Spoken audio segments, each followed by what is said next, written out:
Hello, everybody. Happy Tuesday, October 11th. This is the first official night of the NHL season. The Tampa Bay Lightning will play the New York Rangers, 7:30, and then there will be a late game at 10:30. Both games will be on ESPN. I cannot wait for this.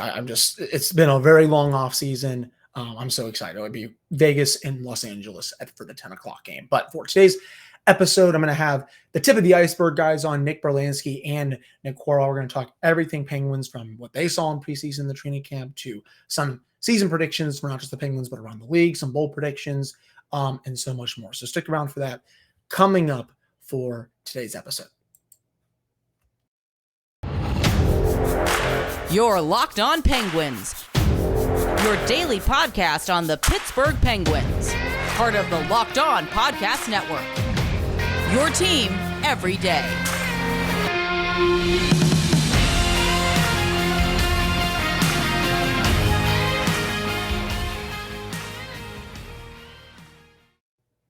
Hello, welcome back to another episode of the Locked On Penguins podcast. I'm your host, Hunter Hodes.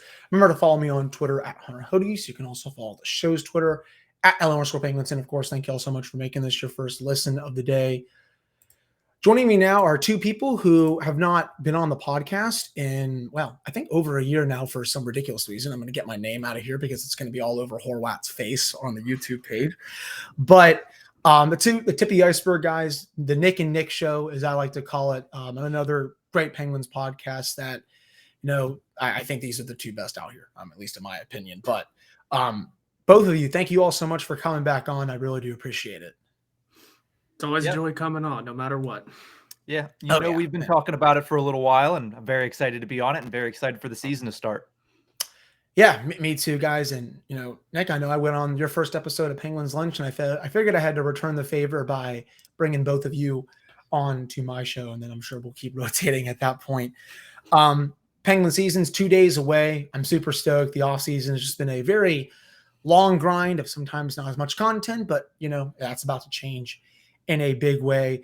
What were both of your, big impressions at camp in the preseason? I know, both of you guys were at camp, I believe. And then I think a couple of you guys, I think actually both of you guys went to at least one preseason game or two. What really stood out to you guys when you were watching them live?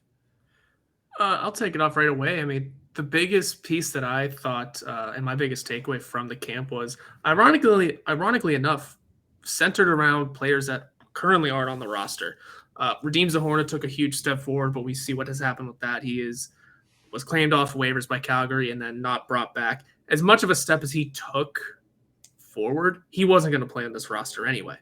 He was going to become roster fodder eventually. And honestly, a guy like Sam Poulin, who was another guy sent to the minors, could have stepped over him pretty easily and made an NHL roster. And eventually, soon enough this year, will make his NHL debut just because of how well he performed through camp and into his preseason contests. But I was most impressed with Ty Smith. And I mean, sure, he's down in the minors right now, but that is big old air quotes, I would say, around minor leagues, because I don't expect him to stay down there long. Sure, P.O. Joseph is going to do just fine at the NHL level, but in the very near future, I expect that to be Ty Smith's position. I said it very early on. Ty Smith just looks better. And in some cases, regardless of how good or bad the player is or what their standing is in the organization, you just got to go with the better player. And I think that's a situation where Ty Smith beat him out in.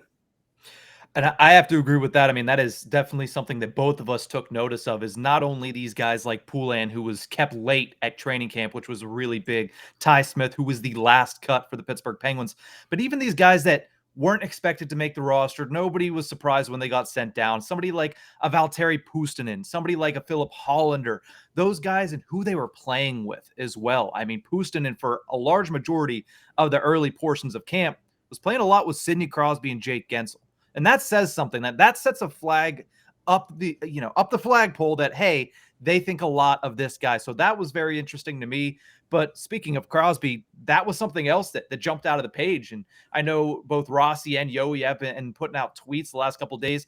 he is flying all over the ice. He is diving in drills. He is on the ice. He is going 100% for everything. We saw his father there when we were there, Troy Crosby, and it's year 18, but it's still a youthful exuberance for Sidney Crosby heading into his 18th season. So the captain is more prepared than it seems than ever to get ready and go try to chase that 4th Stanley Cup. And that's something Crosby said just recently. Someone had asked him how it felt having a full camp this year, and he mentioned it's not just this year he's got a full camp. The season before was shortened for COVID. This is his first time since pretty much 2019 that he's had a full camp to really get ready for the season. And if anybody saw the last preseason game, it showed. He and Jake Gensel are probably ready to be a problem for this league. I think when Gensel scored that goal that made it 2-1, I'm like, okay, I don't need to see any more of them. They can just go out like the stars in the NFL for the dress rehearsal. It's like, okay, you can just go to the bench now and the backups can come in. I only kind of wish a little bit that could happen. But I think you made a great point there. Horwat, yeah, I mean, Sid last year had the wrist injury, wasn't even ready to go for the start of the season. Same with Malkin. And, this year, he does seem to be flying, and, year 18 looks like year 3 for him. I think at this point, he's going into, almost his 16th, 17th year as the captain of the team. He's only a few years away from tying Steve Yzerman for the most there. And, also good with your point about Ty Smith. I do think he looks better. It stinks that their salary cap situation is what it is right now, because he should be on the opening night roster.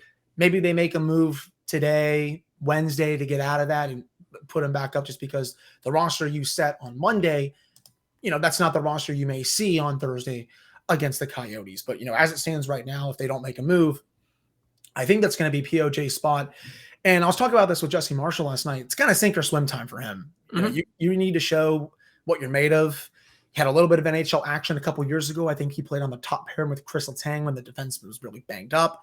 A couple other games he was playing on the second or third pairing, but you're going to get third pairing minutes with Jan Ruta, someone who ate top pairing minutes alive with Victor Hedman, and he's one of the 3 best defensemen I think on the planet. So I really do think it's time for him to see what he can do. I think just because of their salary cap situation, they really have no choice. I think in a perfect world they would want Smith up there and having POJ maybe sitting on the bench a little bit, but it doesn't look like, at least to start the season, that's going to be a reality. What did you guys see from POJ during camp and preseason? Are you guys hopeful that he can really take this next step if he's given that opportunity, if Smith can come up for the next week or two? Yeah, I'll lead off on this one. And when we were seeing P.O. Joseph, it goes back to what I said at the beginning there. It's young players getting to play with established stars. Joseph was playing a lot on a pairing with Chris Letang in camp when it was split into 3 teams. And what we saw from him, at least what I saw from him, don't want to speak for Horwat, but what I saw from him was a steady presence, a guy that knows his role. He is a professional. I talked to Nick Hart on Penguins Lunch, and he said, listen, POJ's been ready. It's been time to sharpen the edges, and that's what he's done the past 3 years. I think when you look at the way that Joseph is entering the season, the first time he's ever made the team out of camp, it's going to be a great opportunity for him. But it is sink or swim, because there is another guy in the lineup in Ty Smith that can take his spot as soon as something's figured out. So for P.O. Joseph, he is in a really good position, though, because you're going to have third pairing minutes. You're going to take on third pairing type matchups. And you're playing with a guy like Jan Ruda, who's an established veteran, who's going to be that safety bumper and let Joseph play a little bit more of the offensive game that he sometimes likes to play. So he's set up for success. Whether or not he takes advantage of that is the next question. I think if it's the best case scenario, you see Joseph take the bull by the horns, play really well, and then you can get rid of maybe a Brian Dumoulin, maybe a Marcus Pettersson, if these guys can fill those roles and show and prove that they are able to fill those roles before another move gets made. Yeah, and for P.O. Joseph, it is sink or swim time. I totally agree with that. I think I forget who it was who said it on the fan at the beginning of the offseason, pretty much, that for not just the Penguins and for this year or for this season, it's sink or swim time for his career. He could have a very short career in the NHL if things don't take off this year, if he doesn't get some consistent playing time and show what he can do, because, we already know that the rumor is Ron Hextall shopped Joseph out to all 31 other teams. Let's say he comes in, and is gangbusters these first few games, and the Penguins still don't want him. Well, now he just rose his trade stock pretty highly, and if someone wants to take him on, we can ship him out, bring in something. We can't bring in too much, but that's an easy piece to ship out for cap breathability. Maybe you get a draft pick somewhere. I doubt we'd get a player for him just because of our cap situation, so let's not throw that into existence. But if he comes in and has consistent play here, he can in turn make a good career for himself, whether it be here, staying here as a great player, or somewhere else as another consistent player. So it is a matter of him taking full advantage of this opportunity he's given, not just for the Penguins and for this year, but for his long-term future in this league. Yeah, I think you both hit the nail on the head with that. And I think if they were to trade him, they would probably just get a draft pick, like a fourth rounder, something like that. They would really just be looking for the cap space. And I think, they could have put him on waivers, but I'm pretty sure the Redeems the Hornet thing spooked them a little bit. They were kind of like, okay, if he's getting claimed off waivers, is POJ going to get claimed? So I think Hextall and Burke were kind of like, don't know if we really want to take that chance. They took it with Friedman. I think someone easily could have claimed him. Good underlying metrics. Someone who can play at both ends of the rink. Was kind of surprised. I was a little surprised that he wasn't claimed considering some of the other players I've seen get claimed off waivers these past few days. But I think they were definitely thinking to themselves, okay, we don't want to lose him for nothing.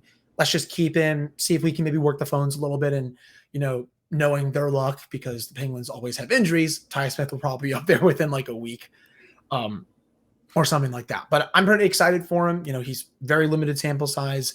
I want to see more offensive oomph from him just because that really hasn't been part of his game so far, at least from what I've watched. He's has a good first pass, good defensively, but he was lauded, I think, coming out as this offensive defenseman who can make a lot of flashy plays with the puck. And so far, haven't really seen too much of that, at least. But still have a lot more to get to for this episode of the Locked On Penguins podcast. But before we get to that, if you haven't tried the Built Bar Puffs yet, you are depriving yourself of one of life's greatest joys. And guess what? There's a new flavor. It's delicious, indulgent cookie dough. It's covered in chocolate. That's right. Built has done it again. Let me introduce you to your new favorite. Cookie dough chunk puffs have a light and chewy texture, real cookie dough chunks, and of course, they're covered in 100% real chocolate. You can get all the joys of eating cookie dough without the hassle of making it. Plus, it is healthy for you. They're only 160 calories, and they have a whopping 15 grams of protein in them. You can run to Built.com and snack a box for you and the family. It will be the perfect treat, or you can find a really good hiding place and just hoard them for yourself. You go to Built.com, use promo code LOCKED15 and get 15% off your order. That's promo code LOCKED15 for 15% off your order at Built.com. All right, I'm back here on this episode of the Locked On Penguins podcast. I'm your host, Hunter Hodes. You can follow me on Twitter at Hunter Hodes. Follow the show's Twitter at LO_Penguins. I don't think there's any background noise, but my dog is mad that he is outside and he's not in right now, but it's a beautiful day outside. It's like 70 degrees here. So, he can get mad all he wants. But I have Nick Horwat, Nick Brlansky of the Tip of the Ice-Burgh podcast here. So let's get into some other things regarding this team. Were you guys surprised by anything else about the 23-man roster, for that 12th forward spot? Do you guys have a preference as to who's playing, or do you think either way this team's going to have to make a trade by the deadline just to get better? It is really hard to say. I don't think I'm super surprised by any of the decision-making or by who's on this lineup. I think people just have to buy into the guys that we have. Being a player short of the 23 isn't the greatest, but who exactly would you want sitting out at this point anyway, aside from Chad Ruhwedel or Josh Archibald or Ryan Poehling, whoever the forward ends up being? It could be an interesting setup. I am not surprised by any of it, but I will. Me and Brlansky have already decided we're going to talk about this on our next episode. Invest your stock into Josh Archibald. Trust me. I'm not a stock guy, and I'm not talking for his offensive ability, but for the other things he will bring to this team that should help the lineup because they needed it a hell of a lot last year. Yeah, it's funny because we talked about Redeems the Hornet a lot at camp. He was my camp MVP before he got claimed off waivers, and he's 6'7", and Josh Archibald is not 6'7", not even close to 6'7". I don't even know if he's 6 foot tall, but he plays a 150 times more physical than Radim Zohorna did whenever he was in Pittsburgh. So I can see why Brian Burke and those guys liked him. I know that maybe not a lot of people wanted to see Josh Archibald make the team out of camp, which is why people were surprised when he was that guy that made the team out of camp. And especially with Teddy Bluger unsure of his status for Thursday night, he might be in that opening night roster. And that's a thing that, hey, he goes out there. I guess he plays the right way. He plays a Mike Sullivan style. He's quick, physical, and good on the forecheck. That's all you need to be a fourth liner for Mike Sullivan. So we'll see what ends up happening with Bluger and if Archibald's in there. But I was a little bit surprised because either I wasn't thinking about Archibald or I was just listening to everybody talk about Zohorna, me included. Everybody talked about Drake Caggiula for about 7 or 8 days. And it seemed like, wow, Drake Caggiula is beloved by this team and the ownership and everybody and management. And then he gets sent down. So I think we really need to, as Horwat said, and we'll talk about it. I guess we're talking about it later in the week, but I guess you need to buy stock in Josh Archibald, which I was not expecting to be able to say here 3 weeks ago. Hey, I don't think anyone was expecting to say that at least a few weeks ago. You know, I was never really that big on the signing. I feel like I've said that every episode for like the past 2 months.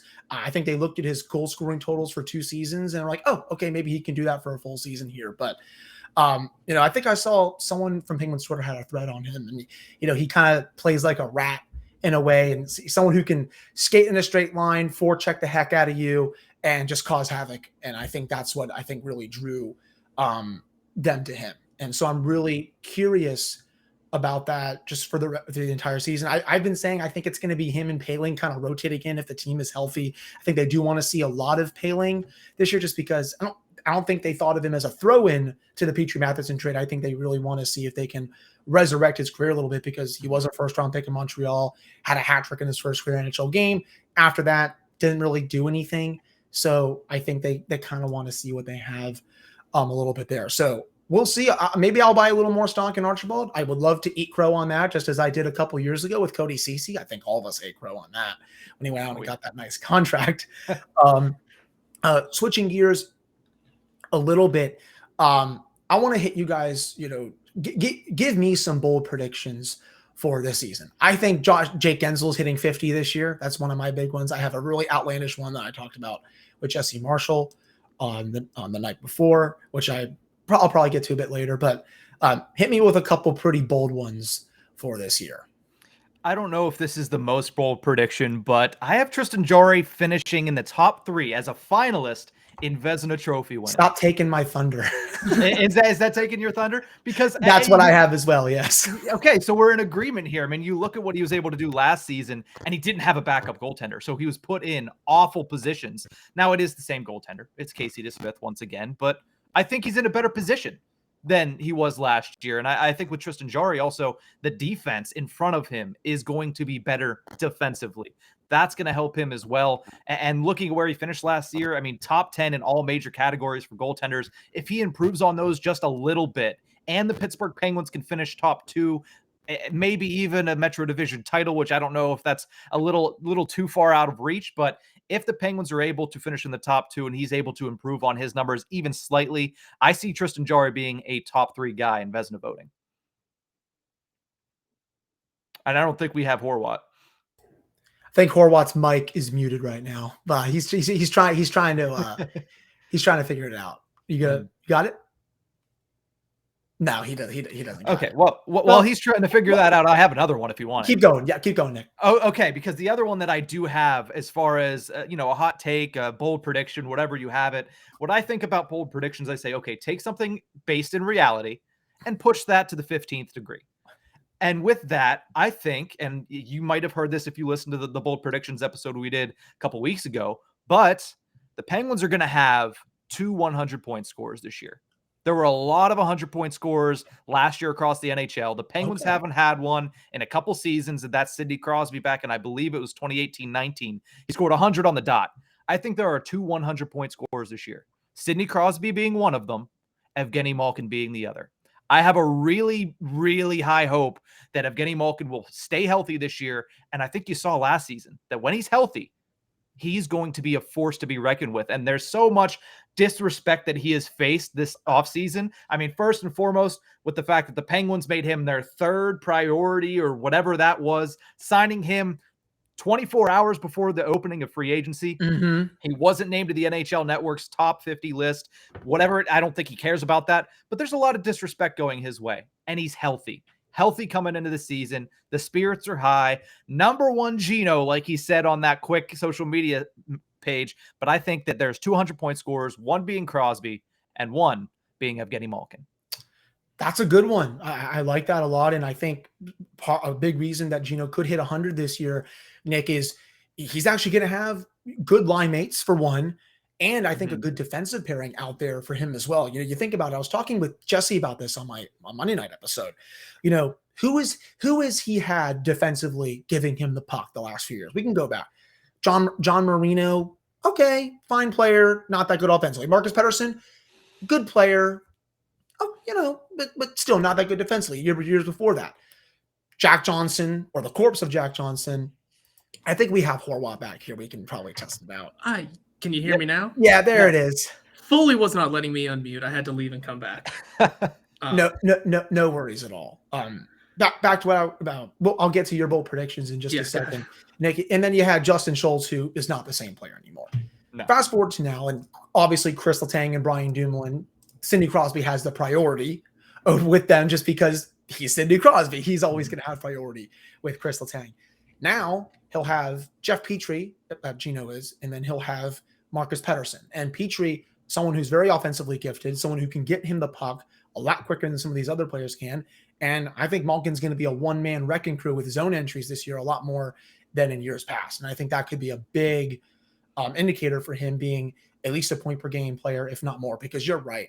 There's a lot of disrespect about him from even the fan base this offseason. People saying like, oh, well, you know, he's not worth being signed. You should go out and sign Vince Trocheck and stuff and Andrew Comp. And I'm like, the guy just had 20 goals and 40 points in 40 games. I don't know what more you can want. And he just came off a playoff season the year before that. He played on a torn MCL and almost a torn ACL, it felt like, and had a point-per-game pace. So I really don't know what people are just so spoiled when it comes to this franchise. So I definitely might buy a little bit of stock into that. Horwat, you know, what are your bold predictions for the team now that you're back with your mic, of course? Now that I'm back and allowed to talk onto this platform, I think the one bold prediction that I'm going to suggest everyone go listen to that episode if you can find it, of our bold predictions. But the one that I'm going to carry into this one is Chris Letang is going to have another career year, and it's not just going to be offensively minded.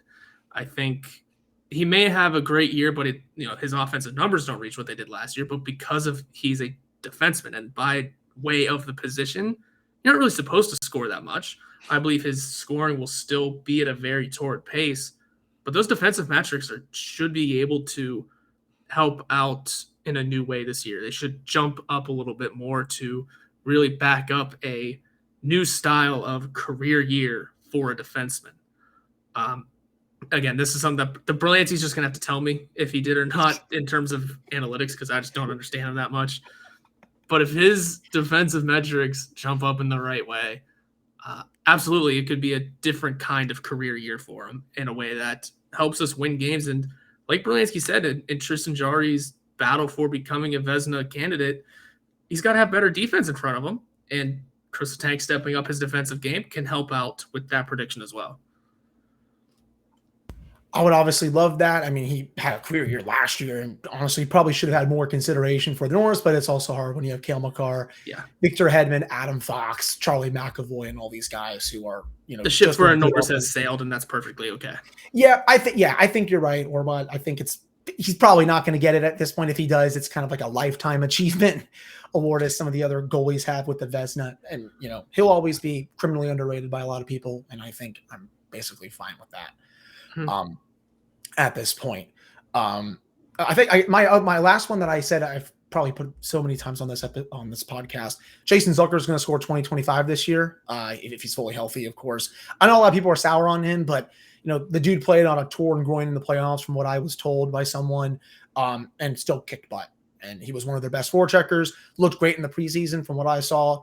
And if he's fully healthy all year, there's no way he's not hitting at least 20, and I think he could potentially get up to 30 for the first time since he was in Minnesota. So really excited about him. That wraps up the second segment for the show. Coming up in the final segment, we're going to get to some league-wide predictions, a couple of other things related to the Penguins. So stick around for that coming up after this commercial break. All right, we're back here on this episode of the Locked On Penguins podcast. I'm Hunter Hodes. I got the Nick and Nick show here from Tip of the Ice-Burgh. Let's get into some season predictions before we end the show with some Penguins-specific things. Nick, Brlansky, people are going to think that you're a hypocrite, I think, a little bit, just because you were telling me, and I did listen to the show to confirm it. You had the Penguins a little high up, and then I saw the graphic on Tip of the Ice-Burgh where you had them a little lower. So what changed with that? Mm-hmm. Have to call you out there a little bit. Yeah, I understand it. And I figured whenever I sent that message to you that it would be brought up. But to me, you're not a hypocrite. Oh, yeah. Well, yeah. It mostly, I think of two different things, because the power rankings that we released a couple of weeks ago on our episode, and then today on the graphic side of things, I had the Penguins at number 4 behind the Washington Capitals. People are not happy about that, understandably, but that's my preseason power rankings. That's where I think things stand right now in the Metropolitan Division, and I have the Penguins at number 4. But through getting better throughout the season, and I think the Penguins will, whether that be Poulin comes up, Puustinen comes up, they make another move, they figure out what's going on defense, get a little bit more cap flexibility. I think through that, and through the fact that the Pittsburgh Penguins are going to get better as the season goes on, I think the Penguins finish division-wise number 2. That's my prediction. But right now, I see them as the 4th best team in the Metro when it comes to my power rankings. Okay. That's a good explanation for it. Yeah. Horwat? The difference between power rankings and actual rankings are quite fun. Yeah, I also think they could be higher than what we had them on, or what I had them on in my prediction as well. I wouldn't be surprised to see a second place finish. I think our power rankings, I had them at 3rd. Mm-hmm. So things could change throughout the season as well. It's just a matter of getting on the ice and getting real gameplay in. And sometimes that's just a downfall of recording and coming up with answers before things change and before people see more of it. Yeah, I released my full standings predictions on my Twitter account this morning, and I had the Penguins at 2. I think they're the 2nd best team in the division behind Carolina. I think a lot of people are sleeping on the Penguins this year. Their defense is better. The forward depth, maybe not as good just because they lost Evan Rodriguez and, replaced them with a couple of players who aren't as good, but it's still good enough, especially the top 6. And they got 2 goaltenders in there who have played really well in the preseason in camp. The Rangers, I think they're fine, but I want to see their underlying numbers actually be better. They don't need to rely on God for the 2nd straight tenure here.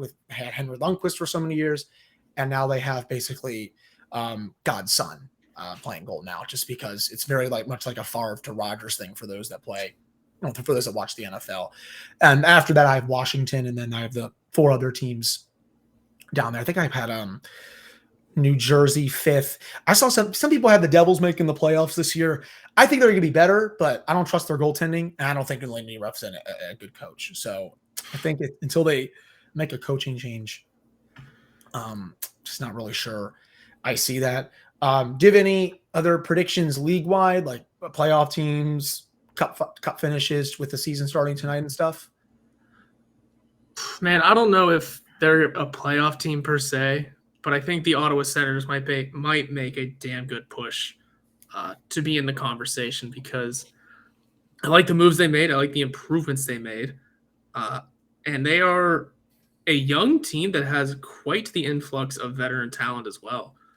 I just like the way they've looked this offseason and what they can possibly do. I'm not saying a playoff team. I'm not saying a cup push, but being in the conversation is one of the better teams in the league this year, for sure.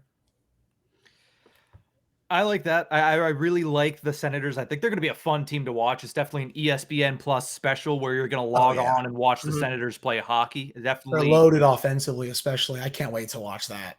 And adding Cam Talbot, too, is just a level of, competency that they haven't had in the goaltending position since early Craig Anderson, or should I say mid-early, because Craig Anderson has 25,000 phases of his career. But I'm going to take it out to the West Coast a little bit. And Horwat disrespected this team on our latest episode.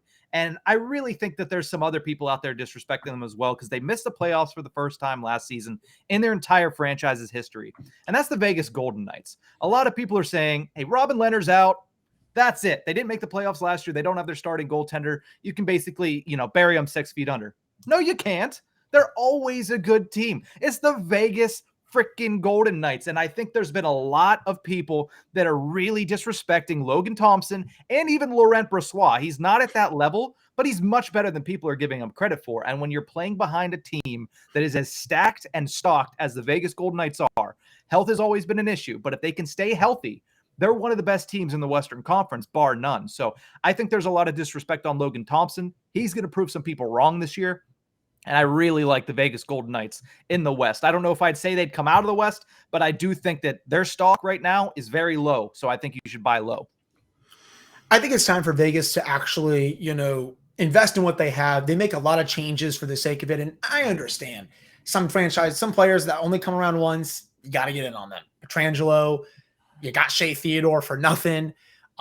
Mark Stone, who's awesome. But, they just traded Max Pacioretty and basically a salary dump. They didn't even get anything back for him. Bruce Cassidy is a great coach. Don't know why Boston let him go. I think that was a very bad decision by them. I think Boston's going to be fine, but Cassidy's very good at what he does. I have them in the hunt, but, my surprise playoff team, I think, from the West, I actually don't have anything changed from the East because those 8 teams, I think, are by far and away the best. I have Vancouver getting in. I like what Bruce Boudreau is doing out there.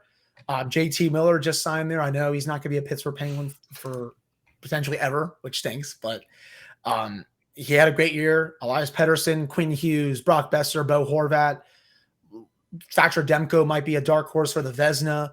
And, again, don't underestimate the Boudreau effect. They played at, I believe it was like a 650 winning percentage last year after he took over. He knows what he's doing, and I think they're going to make the playoffs this year. I don't really have my full cup pick yet. If I had to guess right now, I have Colorado going back for sure. I think they're by far and away the best team in the league. A lot of people are thinking Carolina. I kind of want to see it first just because, I think they have some high-end talent, but I don't think they have that true franchise player. I'll say this. This might be bold. I have Florida going there. I think I'm going to take the Panthers. With Kachuk. I know they lost Huberdeau and Weegar. I know Paul Maurice is, his record speaks for itself. Not the greatest, but they're loaded offensively. Defensively, I think they can hold their own. And I think Spencer Knight by the end of the year is going to be a stud.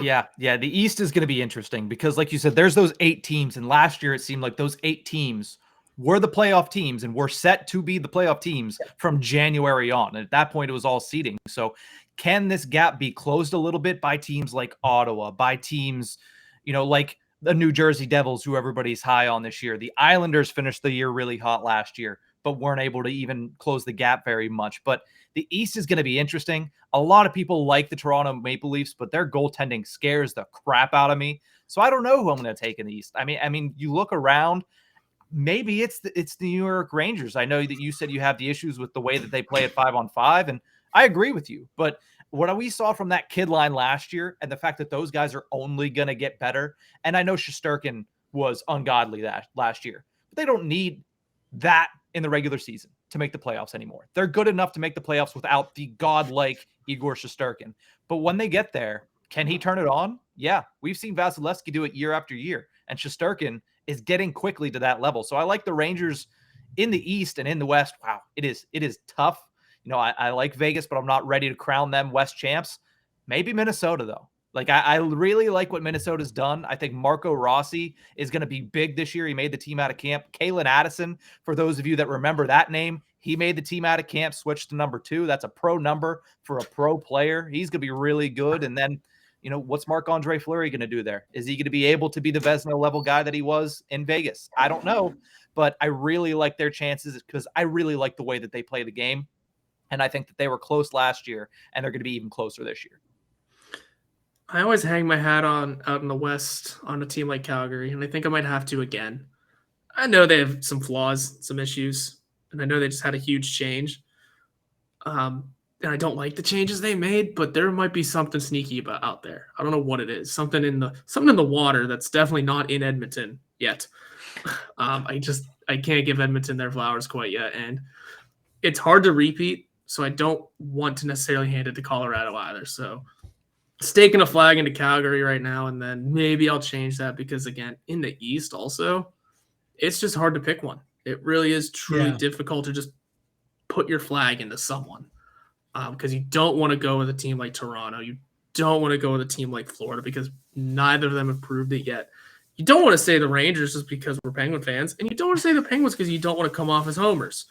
So it becomes difficult in the East for sure. And I named 4 teams that are definitely going to be in the playoffs that might not make it out of the first round for how everything goes. You never know. Yeah, I mean, it's going to be stacked in that conference again. And yeah, it's probably maybe a bit of a hot take that I took Florida just because I know they got steamrolled by the Lightning last year, and they did not look ready to play the big brother in the state of Florida. I mean, everyone was looking forward to that series, round 2, more like round 0, basically, just because they got absolutely dismantled and they got shown what playoff hockey is really all about. Let's end the show with a couple, Penguin-centric topics since we know we just ran around the league a little bit. Just how big of a year is it for someone like Kasperi Kapanen? Third line minutes here, going to play with Danton Heinen, Jeff Carter. He's playing on the PK more, something he did really well in Toronto. How big is it that he is even just competent for this team this year? For the sake of fans liking him and not wanting to burn his house to the ground, he needs to play pretty damn well. And because he's making the money that the organization put some faith into him. When you make that kind of contract, and they say that we expect you to be better, you could have paid him at his worth, which would have been much lower than that, but they decided to say, we expect him to be better, so now he has to live up to it. It's probably the most important year of his career, bar none. And for those of you that would like to choose arson as a means of getting back at a player that hasn't met your expectations, let me remind you that he has a very cute stray cat that is now hanging out at his house. So do not do it just to protect the cat. But no, I agree that Kasperi Kapanen is going to have a better season. You can't get much worse than what he showed last year. I think when you see a guy like Mike Sullivan, who we all agree is one of the best coaches in hockey, say, I did not do a good enough job. Like, I did a disservice to Kasperi in the way that I coached him last year. That's a lot. That means a lot coming from a guy like that. It might have been lip service. You know what coaches do. But hearing him say that, feel the need to say that, that makes me think that he's going to be deployed and implemented in a much better role for himself. And like you said, he's going to play the PK. I think he's going to get a couple of shorthanded goals. He's going to lead the Penguins. I think he might lead the league in shorthanded goals. And you want a bold prediction. I think he scores 25 goals this year. I do. I think Kasperi Kapanen blows up even on a third line. I think Horwat and I just fell out of our chairs. We're all falling out of our chairs here. If I didn't have a little armrests, I can't speak.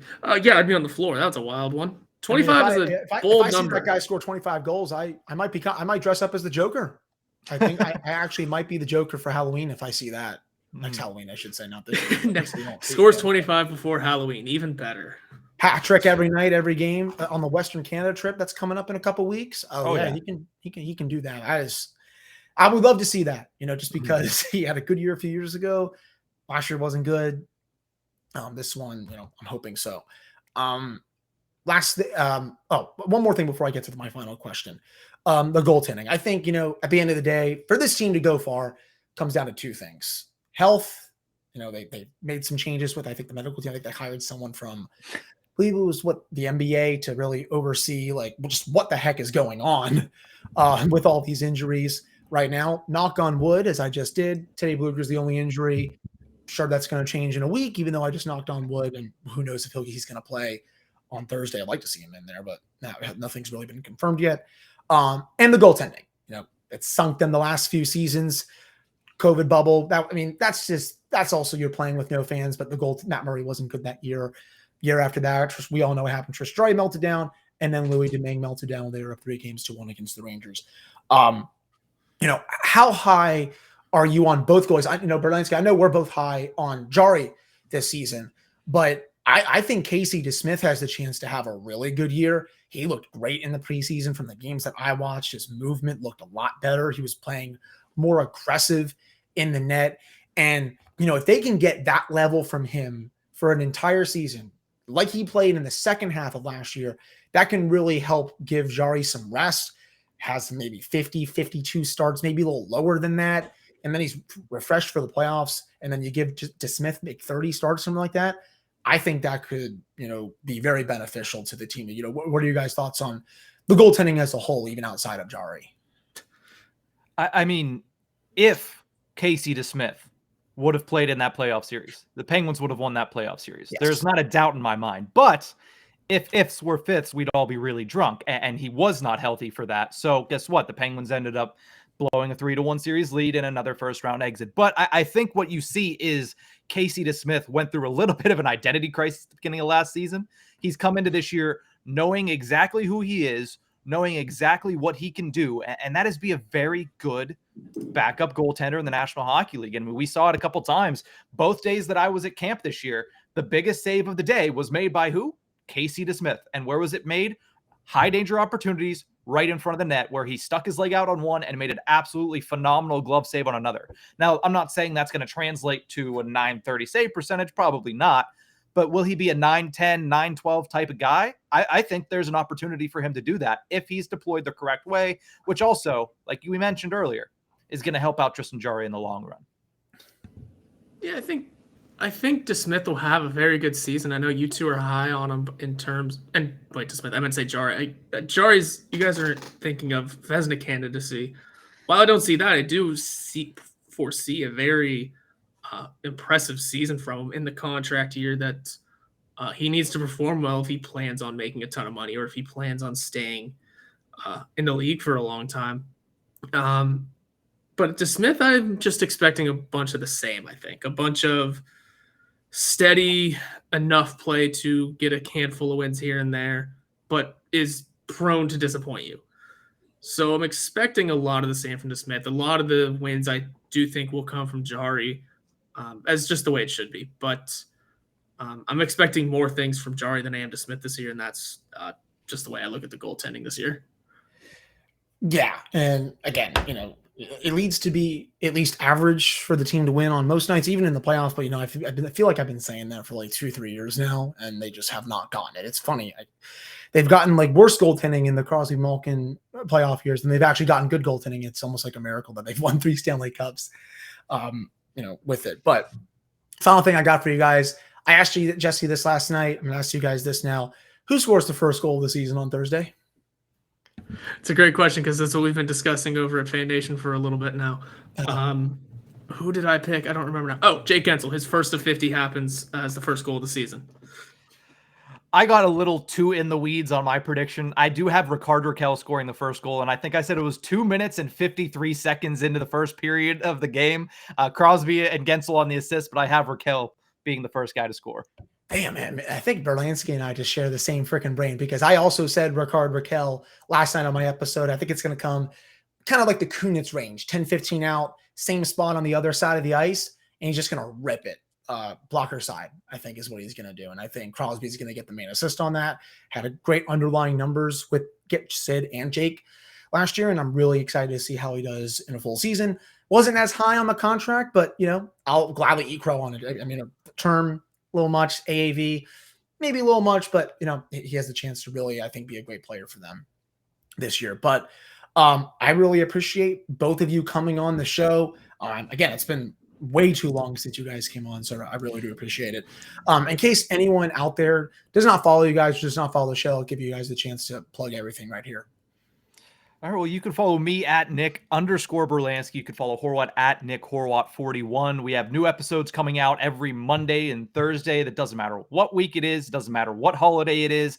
We're always going to have an episode on those 2 days at the Tip of the Iceberg, anywhere you find your podcast from. If you like our opinions for some reason, want more than what we give you on Mondays and Thursdays, you can check out InsideThePenguins.com, which is where all of our writing is housed. Horwat, of course, will be getting a lot more inside information with the credentials being pushed through. And then also every other Wednesday, Penguins Lunch. Hunter was the inaugural guest for Penguins Lunch. Every other Wednesday, I bring on a different guest from around the Penguins universe, and we just talk for about 25 to 30 minutes about the Pittsburgh Penguins and a little bit about lunch in the city of Pittsburgh. So that is every other Wednesday at 1 p.m. Eastern Standard Time. I don't think I missed anything, Horwat, did I? No, you covered the bases pretty well. I appreciate that you do the outros with all of our information that you need. Pretty simple stuff. Follow our Twitters, listen to our podcast, and read our stuff. That's all you need to know. Yes, they do tremendous work, both written and in podcast form. And if you're not following them, I think you're doing a disservice to yourself. That will do it, though, for this episode. Horwat, I'm hoping to join you in the press box at some point later this year, and then with my credentials, and then I could, you know what, I'm going to say myself, I'm going to say something stupid. I think people probably know what I'm talking about with that. Anyways, that will do it for this episode. Really appreciate everyone listening. I'll be back with an episode on Wednesday. It'll be a full preview of that game against Arizona. They're going to go into the lines that they have, numbers from last year, just, you know, go into everything about the Coyotes and how this is basically a tank year for them, and how, you know, they probably may end up with Connor Bedard at the end of this year, just because that's what they're doing. And there's obviously no Phil Kessel there, but should be a fun episode. And Thursday will be a recap, and then Friday will be a preview for the Tampa Bay game that I, of course, will be in attendance for. So that'll do it. Thank you all so much for listening. I will talk with you all on Wednesday.